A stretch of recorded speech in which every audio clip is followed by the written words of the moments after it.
Hello, welcome back to Let's Talk with Miko. First, I want to thank all of my listeners for the text messages, the calls, just encouraging me to continue on this journey, my adoption journey. And tonight we're going to do things a little different. Because of some of those calls and messages and texts and questions that were asked during the conversations, I am going to address some of those questions on tonight. So I have about 4 or 5 questions that I'm going to answer, so that just in case that someone else out there may have the same questions, then you'll be able to get the answer as well. So the first question that was asked, well, one of the questions that was asked was, do I remember any pre-adoption days?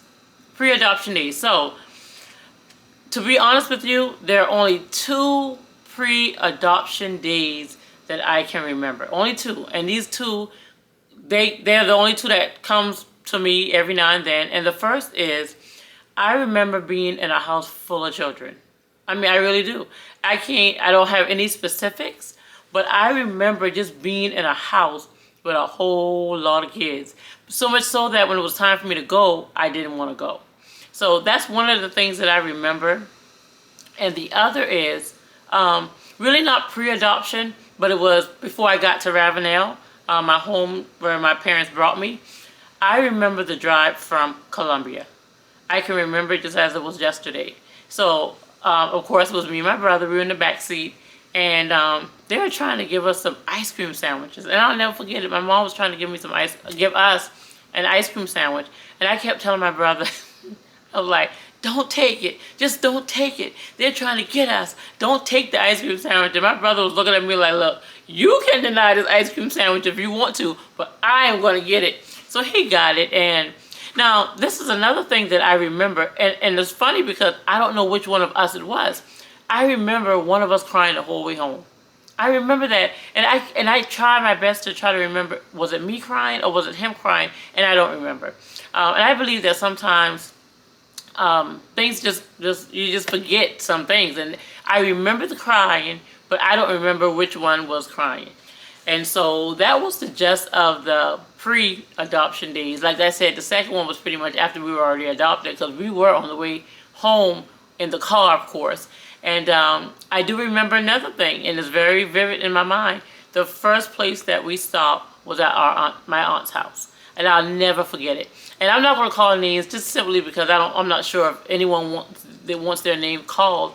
But I remember going to my aunt's house, and I remember one of her daughters painting their fingernails. And I remember them asking me, do you want your nails painted?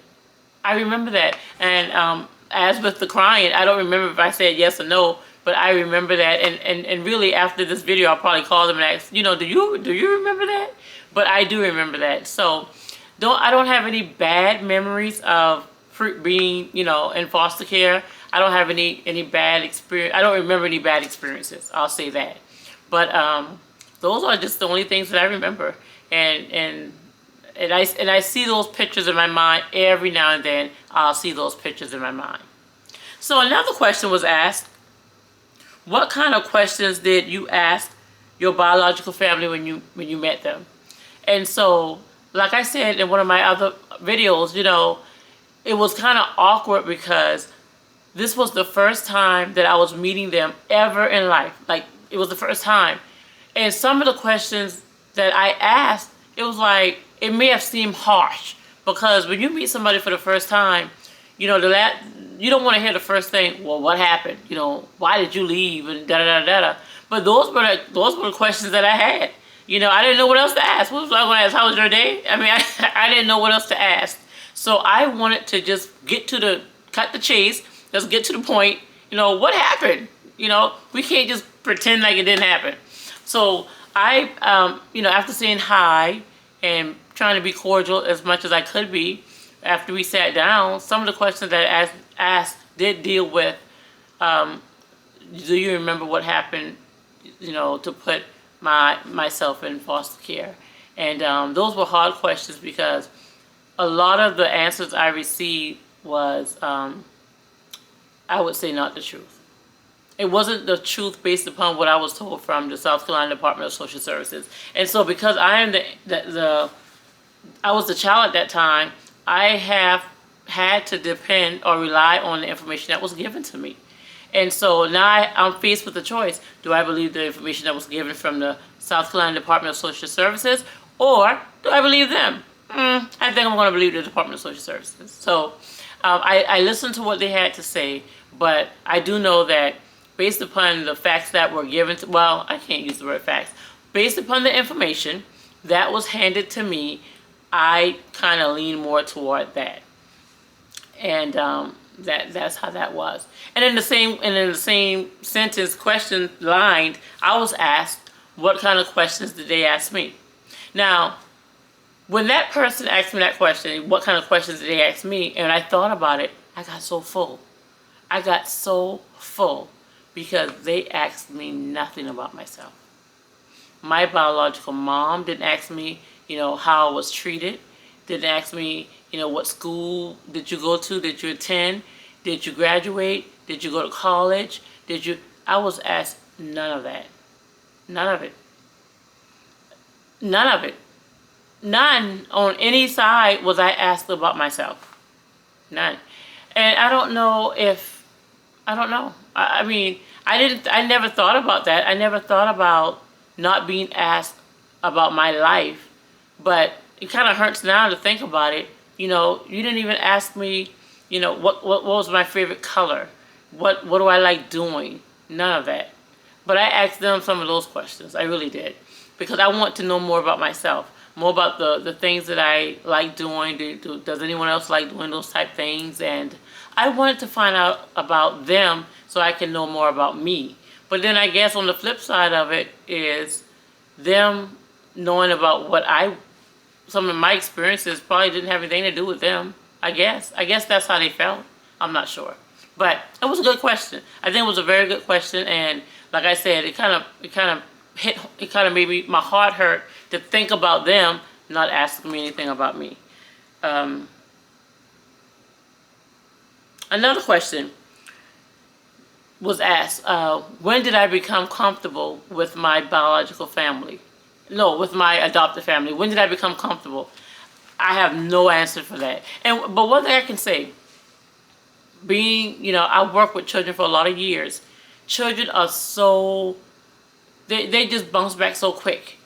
Like you'll be surprised the trauma a lot of children go through, and even though it could affect them, if placed in the right atmosphere, the right environment, the right therapy, they can really bounce back from a lot of trauma. And I think that because I was placed in a loving home with parents who wanted me, cared for me, provided for me, loved me, it felt like home. I didn't feel like I was in an orphan. I didn't feel like I was adopted. I felt like this was home. And I don't have a timeline on when, past that ice cream sandwich situation when I was trying to tell my brother not to take it. I thought it was trying to kill us. Beyond that, it felt like home. And it never felt different. At that point, it just never felt different. Although I always knew I was adopted because, I was 3 years old. So I knew I didn't start out there. I knew this wasn't my start. I knew I came from somewhere else. So I knew that. But at the same point, I felt like this was home. I always felt like Ravenel was home. Another question, do I regret being adopted? Nope. I do not regret being adopted. I do not regret not being, having stayed with my biological family. I don't regret it. And I'm answering that question at age 52. I need you to understand that. Growing up, especially after losing my mom, after my mom passed away, that was such a great void.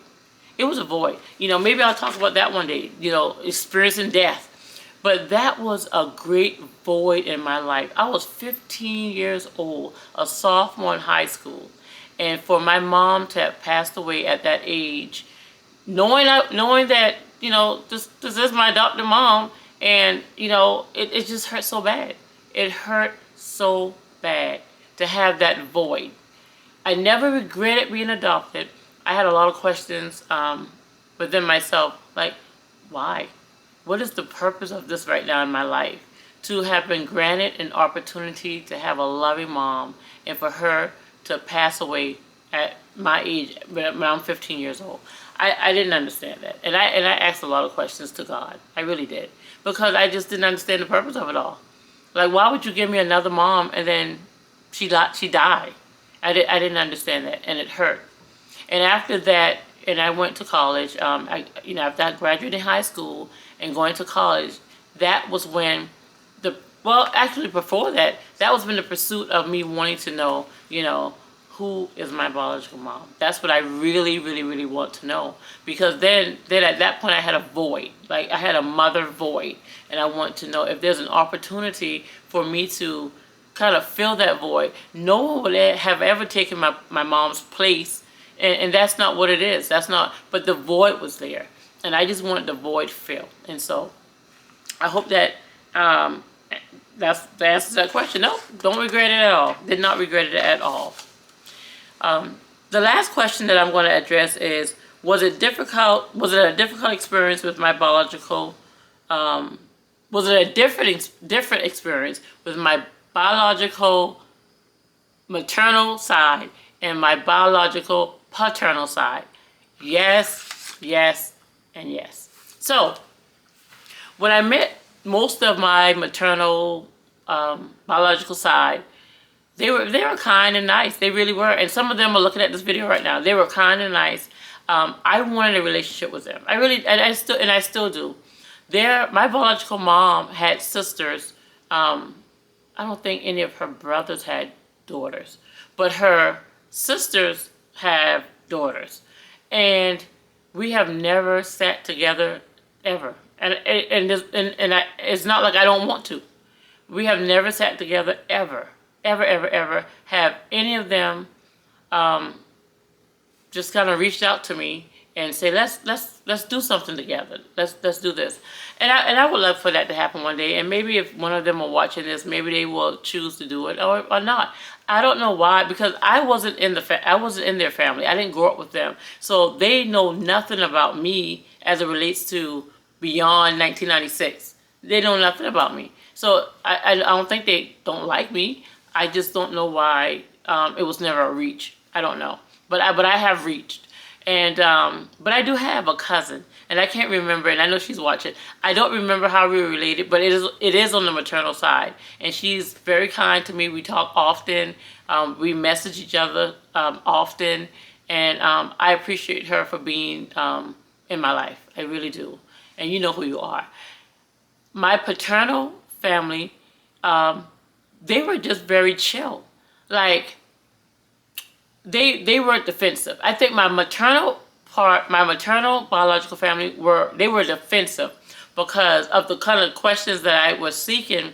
I think they became defensive on, we didn't hurt you, we didn't do this, we didn't da da da da. And that's, they didn't have a reason to be defensive. I just kind of wanted answers. But my paternal family, they were very receptive of me. They really were.